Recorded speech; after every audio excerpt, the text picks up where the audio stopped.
اس مضمون پر غور کرتے ہوئے اور یہ جب میں نے یہ سوچا کہ ہم تو خدا تعالیٰ کے ہاتھوں میں بے طاقت اور بے عقل وہ مورے ہیں جیسے شطرنج کی بازی پہ کھیلے جاتے ہیں، مجھے اپنی ایک پرانی رویا یاد آ گئی جس کا آج کل کے حالات سے تعلق ہے۔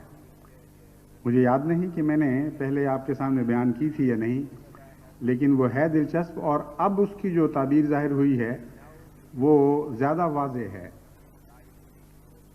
جن دنوں میں ایران کا انقلاب آ رہا تھا، ابھی شروع ہوا تھا،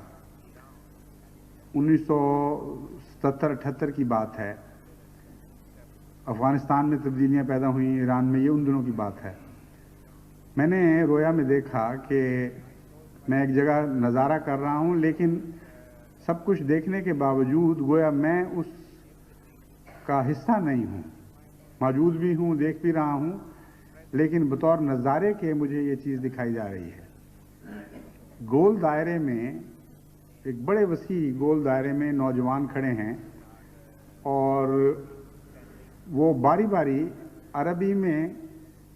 بہت ہی ترنم کے ساتھ ایک فقرہ کہتے ہیں اور پھر انگریزی میں گانے کے انداز میں اس کا ترجمہ بھی اسی طرح ترنم کے ساتھ پڑھتے ہیں، اور باری باری اس طرح عدلتا بدلتا ہے منظر، پہلے اردو، پہلے عربی، پھر انگریزی، پھر عربی، پھر انگریزی، اور وہ فقرہ جو اس وقت یوں لگتا ہے جیسے قرآن کریم کی آیت ہے، لا یعلم الا ہو، لا یعلم الا ہو، کوئی نہیں جانتا سوائے اس کے، کوئی نہیں جانتا سوائے اس کے۔ اور یہ جو مضمون ہے یہ اس طرح مجھ پر کھلتا ہے کہ نظارے دکھائے جا رہے ہیں، میں نے جیسا کہ کہا ہے میں وہاں ہوں بھی اور نہیں بھی، ایک پہلو سے سامنے یہ گا رہے ہیں نوجوان، اور پھر میری نظر پڑتی ہے عراق کی طرف، شام مجھے یاد ہے، عراق یاد ہے، اور پھر ایران کی طرف، پھر افغانستان، پھر پاکستان، مختلف ملک باری باری سامنے آتے ہیں، اور مضمون دماغ میں یہ کھلتا ہے کہ یہاں جو کچھ ہو رہا ہے، جو عجیب واقعات رونما ہو رہے ہیں، جو انقلابات آ رہے ہیں، ان کا آخری مقصد سوائے خدا کے کسی کو پتہ نہیں۔ ہم ان کو اتفاقی تاریخی حادثات کے طور پر دیکھ رہے ہیں، ہم سمجھتے ہیں کہ اتفاقاً رونما ہونے والے واقعات ہیں، مگر رویا میں جب وہ یہ مل کے گاتے ہیں تو اس سے یہ تاثر زیادہ قوی ہوتا چلا جاتا ہے کہ یہ اتفاقاً الگ الگ ہونے والے واقعات نہیں ہیں، بلکہ واقعات کی ایک زنجیر ہے جو تقدیر بنا رہی ہے، اور ہم دیکھ رہے ہیں مگر ہمیں سمجھ نہیں آ رہی کہ کیا ہو رہا ہے۔ لا یعلم الا ہو، اللہ کے سوا کوئی نہیں جانتا جس کا ہاتھ یہ تقدیر بنا رہا ہے۔ تو یہ وہ رویا تھی جو چودھری انور حسین صاحب ان دنوں میں تشریف لائے، ان کو بھی میں نے سنائی، بعض اور دوستوں کو بھی، کہ یہ کچھ عجیب سی بات ہے، معلوم ہوتا ہے کوئی بڑے بڑے عظیم واقعات ان واقعات کے پس پردہ رونما ہونے والے ہیں، ان کے پیچھے پیچھے آئیں گے۔ ہم جو اندازے کر رہے ہیں سیاسی، یہ کچھ اور ہیں، جو اصل مقاصد ہیں خدا کے وہ کچھ اور ہیں۔ تو میں سمجھتا ہوں کہ افغانستان کے ساتھ روس کی تبدیل شدہ پالیسی کا گہرا تعلق ہے،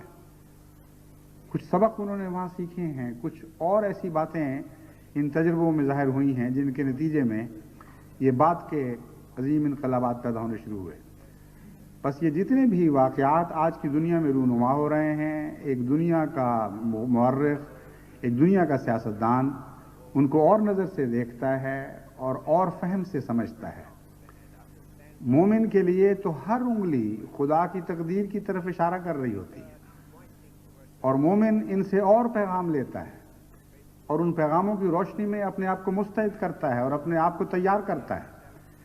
بس خدا کی انگلی جو اشارے کر رہی ہے وہ اب واضح تر ہوتے چلے جا رہے ہیں، اور وہ اشارے یہ ہیں کہ آگے بڑھو اور ساری دنیا کو محمد مصطفیٰ کے لیے فتح کر لو، کیونکہ آج یہ دنیا اپنے دروازے تمہارے لیے کھول رہی ہے۔ بس اے اسلام کے جالو اور اے خدمت دین کا دعویٰ کرنے والو، ان مواقع سے فائدہ اٹھاؤ اور آگے بڑھو اور تمام دنیا کو اسلام اور اسلام کے خدا کے لیے سر کر لو. خدا ہمیں اس کی توفیق عطا فرمائے. گزرے ہوئے 100 سال کی تاریخ گواہ ہے، سائے کی طرح سایہ فگن ہم پہ خدا ہے.